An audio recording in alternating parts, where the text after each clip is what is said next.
Very excited to talk to our next guest. Always a pleasure to have him on. Been wanting to have him on for around a month or so. We have not heard much from him since his fight against Mickey Gall. We're being joined now by the one and only Sage Northcutt. There he is, Sage. How are you? Hey, Mr. Helwani, I'm doing good. Well, it's great to have you on. Where are you right now, Sage? So I'm actually at Mr. Woodley's gym. I'm in St. Louis. Wow. You and Tyron are like the best of friends. I see you at events. You're doing interviews together. You're just traveling the world together. Yes, sir. We're having fun and I'm learning. He's actually right here right now. Oh, wow. And he's on. Bills get paid. That's right. We'll talk to you soon, Tyron. That's great. Okay. How did you link up with Tyron, by the way? I mean, you didn't have much of a history together in the past, right?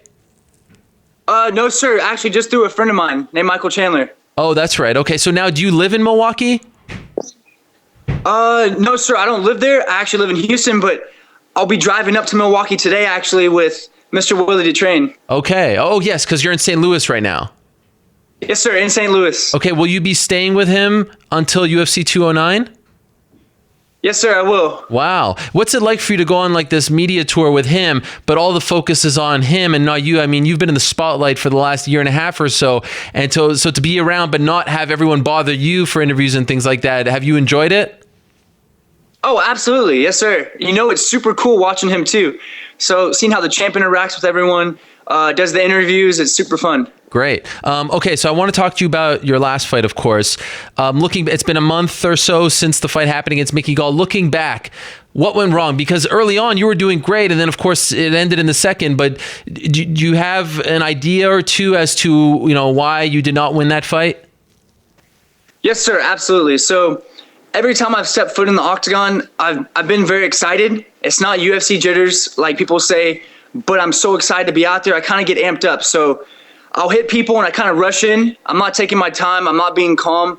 And I'm not really being myself out there like I know I can be. So in training, I'm totally different. I have certain tools I can use out there, and I just haven't applied them yet. So I'm training with the champ, Mr. Woodley, and I'm looking forward to applying those in the future. So would it be fair to say that we haven't seen the true you yet in the cage because of these reasons, because you're kind of rushing things a little too much? Absolutely. Yes, sir. So I have good wrestling. I have good jiu-jitsu. My stand-up's good, but it's just piecing it together. So I've had very little experience, I guess, piecing it together. And that's the thing. I learn by experience, and I'll be learning. And I'm learning for the next month and a half that I'm training and up here training with Mr. Woodley, and I'm having fun doing it. How do you rectify that, though? How do you get yourself to calm down and not move at such a quick speed? I think you can move at a quick speed. It's just being calm. So I'm still trying to figure that out. And for instance, Mr. Woodley, he's very calm and he's a great person to learn it from. So I'm looking forward to it. You obviously don't know this, while it's happening, but in the middle of the fight, there was a sequence where it looked like you were actually talking to Mickey Gall, and the internet exploded, and they were like, "Wow, is this Anakin Skywalker turning into Darth Vader, so to speak?" What were you saying to Mickey Gall? So when I hit him and I knocked him down, I was just telling him I wasn't really talking trash. I wouldn't call it trash talking. Yeah. I was just talking to him. I was like, "Come on, get up." I was telling him to get up because I wanted to fight standing up. And another one was just like, I hit him. I know it hurt him. So I said, "That hurt, didn't it?" And I was just kind of talking to him. So there was times when I did knock him down and I probably should have gotten on top of him. I have great jiu-jitsu from the top, and I'm obviously working on my jiu-jitsu from the bottom. So I'm trying to work on that every single day that goes by. I'm always trying to improve that, but I could have changed a few things in the fight and it could have turned out differently. Is that out of character for you? I know it's not trash talk per se, but we've never really seen you converse with your opponent in a fight. Was that out of character for you? Have you ever done that before? I haven't done that before in the UFC. I think it was just me having fun out there. Okay. And enjoying it. So I was enjoying myself, and I was just telling him to get up, and the referee stood him back up, and I was just having fun. And so you don't regret it? No, sir. I wasn't trash talking. I want to be out there. I would never be out there cussing at people or saying anything like that. So it wasn't something to regret. Obviously, I regret my performance. Yeah. I could have the two fights I have lost in the UFC. I should have won those fights if I would have been the Sage that I know I can be. So I just need to work on that. Be calm out there. Don't get too excited and amped up to rush in. And I should be getting better. The first fight that you lost in the UFC was against Barberina, and that was at 170. And afterwards, you went down to 155. I was surprised that you went back to 170. Do you regret that decision? Obviously, anytime you lose, you learn from it. So, not that you regret it, but it's a learning experience. And I'll be back down at 155 now. Okay. And I'm naturally a 155er, so that'll be a good weight class for me. So you're done. You're done with 170 for now. For now, I'm at 155. In the future, obviously, I'm still growing. Yeah. Who knows? It could be years in the future, but I'm still putting on muscle, still getting taller and bigger, and still growing. So I guess we'll see. But right now, 155. And what about Mickey Gall? Was he better than you thought? I mean, you have more experience than him. Was he better than you thought he was going to be? If you watch the fight, you go back and look at it, everything he did on the ground in jiu-jitsu, the first round, I defended it. He didn't really get any strikes off, didn't even really hit me at all. I reversed the position, got on top. I knocked him down a few times. I could have got on top of him and showed my jiu-jitsu. The one time I did rush in the second round, sure, he got to my back. That was great jiu-jitsu. He has good jiu-jitsu, obviously.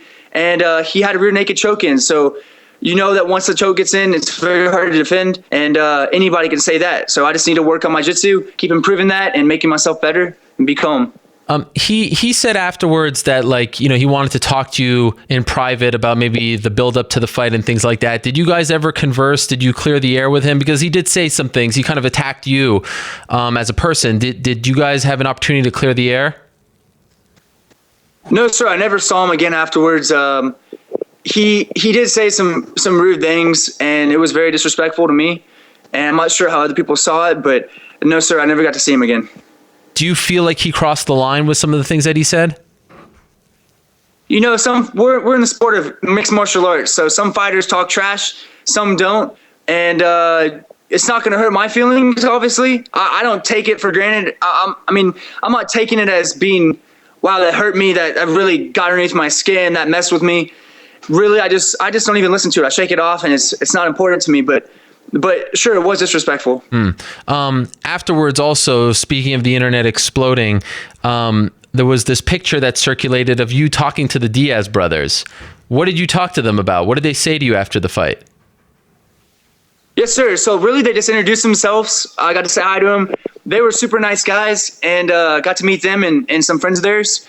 And I did see a picture online actually after the fight, which was pretty funny. We were all making the same pose. So me and both the Diaz's were making the exact same pose. And I was like, wow, that's too funny. What a coincidence. Yeah. So did they give you any advice, any career advice? Did they talk to you about the fight? Because, people were very curious as to what you guys would be talking about after this bout. They kind of mentioned getting some training in the future. So we'll see in the future if that happens ever. And they were just super nice guys. So it was cool to meet them. Is that something that you're interested in? I know you're with Tyron and you're very happy there, but would you consider going to Stockton to train with them? That's very nice of them. So I guess we'll see in the future what happens. Wow. That should be its own Fight Pass show. Sage goes to Stockton. What a show that would be, right? That's funny. Okay. So also, every time you fight, you're such a popular fighter, and the ratings would suggest that.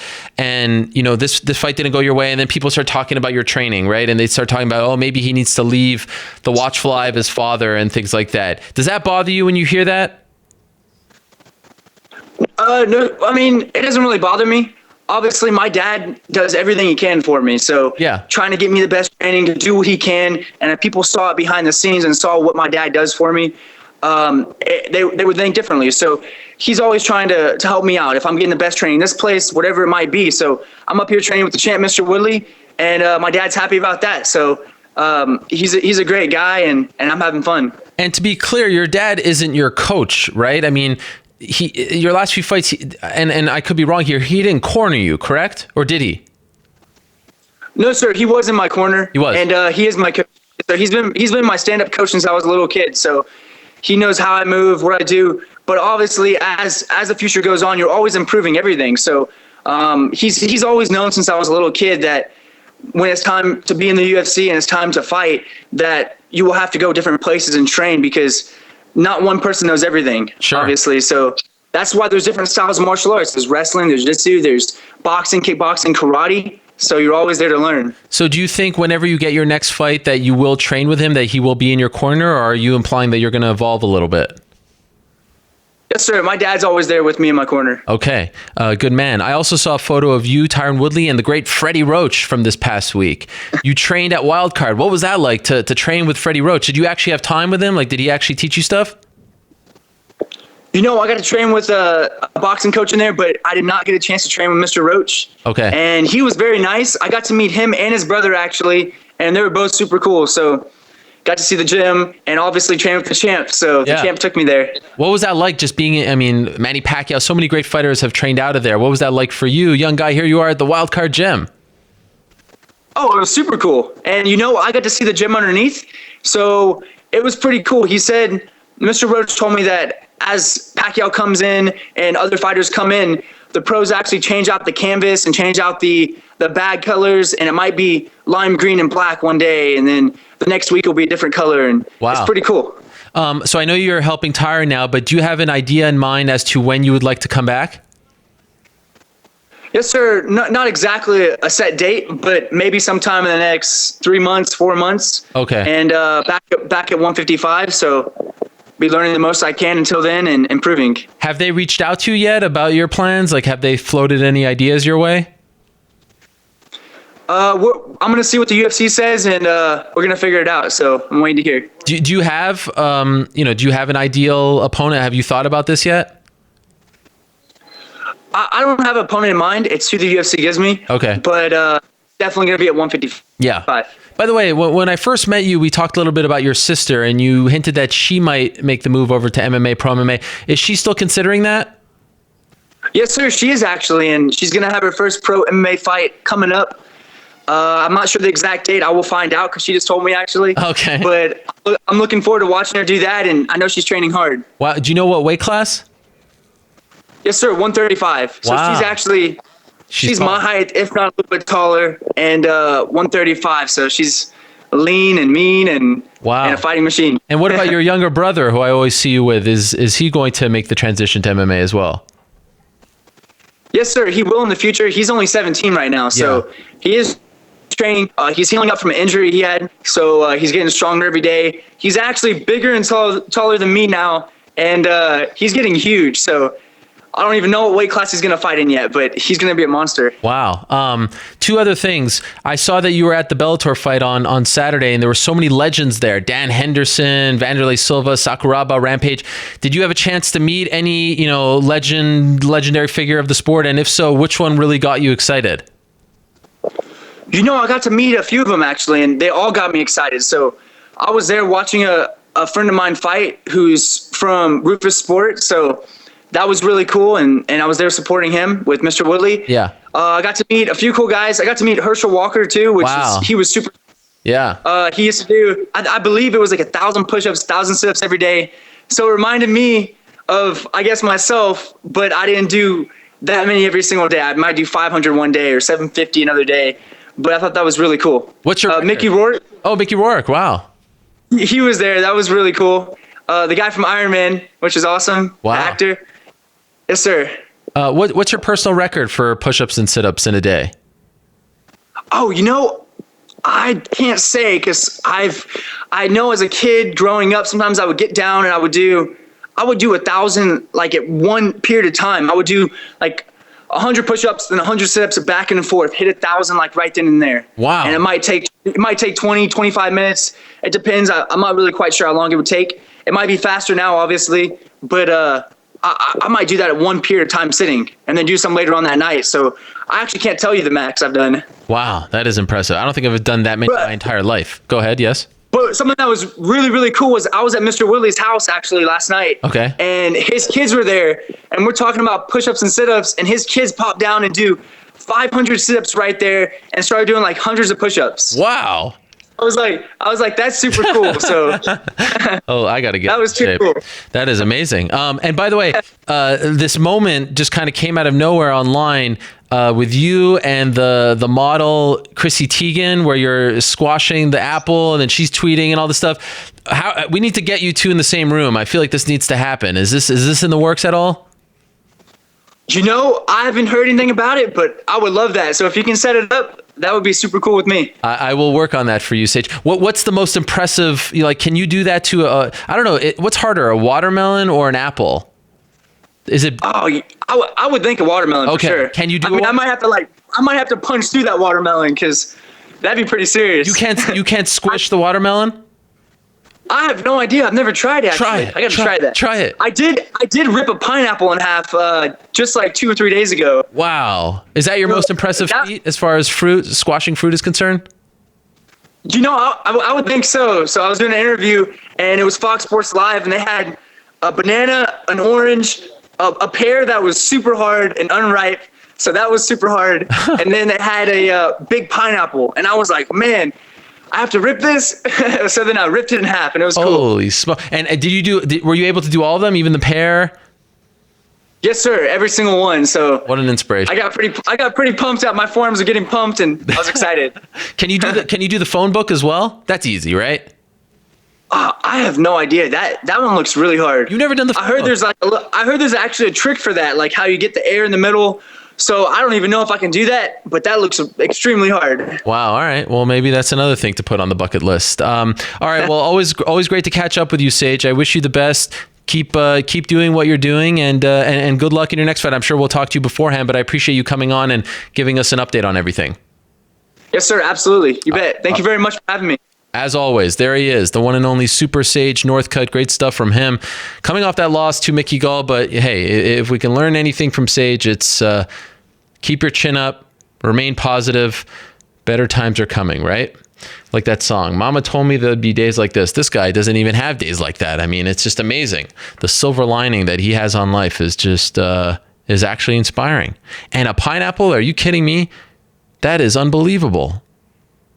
I have no doubt that Sage Northcutt has done more sit-ups and push-ups on a random day than I've done in my entire life. Like if he's talking about like 500 something like that, he's probably done more on that random Wednesday than I've done in my entire life.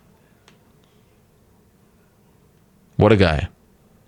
And I do think that it is good that he is going back down to. I was surprised when Mickey Gall called him out. I was like, okay, this is a great fight, but